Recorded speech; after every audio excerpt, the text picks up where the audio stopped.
we were like so many families that we were kind of like born into a struggle. So now that I got older, I saw the backstory that you had a father who struggled with alcoholism, but yet he was like very good looking and charismatic. And he was like a weekend drinker, but very strong. And then my mother had a 6th grade education. And then they had this responsibility of raising 5 kids, mother working at Winchell's Donut Shop, father working at Bethlehem Steel. So we were kind of in trouble from the start. My 3 older sisters really took care of me, but they were overprotective, and I never found out why until later in life. Part of it is that they were aware of the story that I was a product of an affair that my mother had. And so that was a very strange thing. So it was a lot of feelings that I couldn't really pinpoint. Are there any stories about your sisters kind of caretaking you? Yeah, I think that making excuses a lot, because what would happen is the man that I thought was my father, who was a great guy, he would take 4 of the kids out to do things, to do events.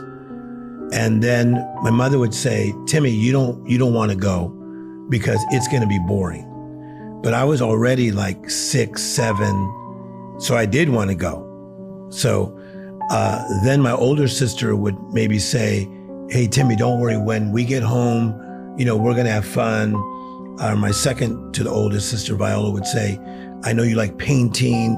I'll paint with you. So I think that they were trying to cover, protect me, and probably heal me already.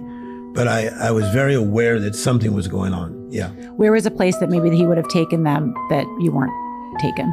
Knott's Berry Farm. Mm-hmm. I remember that clearly. So it wasn't like Disneyland, but it was like the next best thing. Or to this breakfast place that they would go to, and then I'd find out they all had pancakes. And that was like a treat to a family that's just like stepping up. But I think, in fairness to the man who I thought was my father,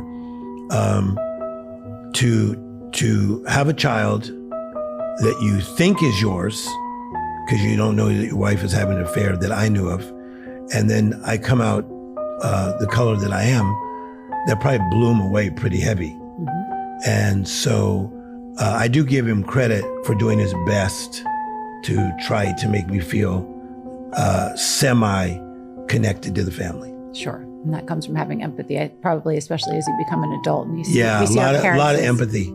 I never been offended with him. I've never been bothered. I've never been mad. It's just something that happened. So when you were 12, you were made aware of this. Yes. By your aunt. By my aunt. So I was at a family get-together, and my aunt came up to me and she said, Timmy, I want you to know that me and your uncle are not doing so well. I must have been a very evolved 12-year-old for her to tell me this. And I probably will not see you again. But I want to tell you that, number one, you're going to be very well known in life. She literally said that.